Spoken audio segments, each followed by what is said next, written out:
Merci. Nous passons à l'amendement 924 rectifié. Madame Gréaume.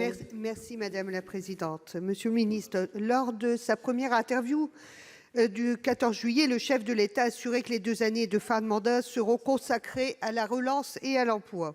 Cette période exceptionnelle étant une opportunité pour la France de se réinventer, nous proposons de réinventer notre modèle fiscal. Car si en apparence nous sommes un pays où la fiscalité est la plus importante, en réalité, entre les multiples déductions, exonérations, abattements ou autres portes de sortie, les filets laissent passer les grosses fortunes et ne restent finalement les contribuables qui ne sont pas forcément les plus riches. Il y a là une injustice qui nécessite de se réinventer selon nous. C'est le sens de notre amendement qui propose de revoir la fiscalité des plus aisés. Nous proposons pour celles et ceux qui gagnent plus de 250 000 € par an d'augmenter leur contribution sur les revenus.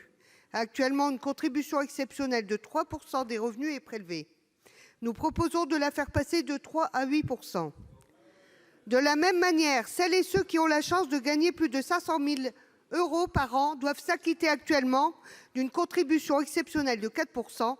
Nous proposons de la rehausser à 10 %. L'objectif étant avant tout de mettre en œuvre une solidarité entre les plus aisés et les plus précaires.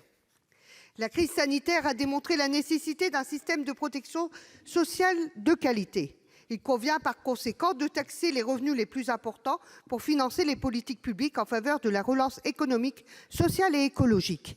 Mais je vais aussi rappeler à monsieur le rapporteur, on parle de taxes. Le groupe CRCE n'a pas proposé que les taxes. D'ailleurs, il a proposé l'augmentation des salaires des salariés. Parce que je rappelle quand même que les exonérations sur les bas salaires, c'est pas ça non plus qui va aider les salariés à s'en sortir. Et je rappelle quand même que c'est quand même eux qui font tourner le pays. Merci.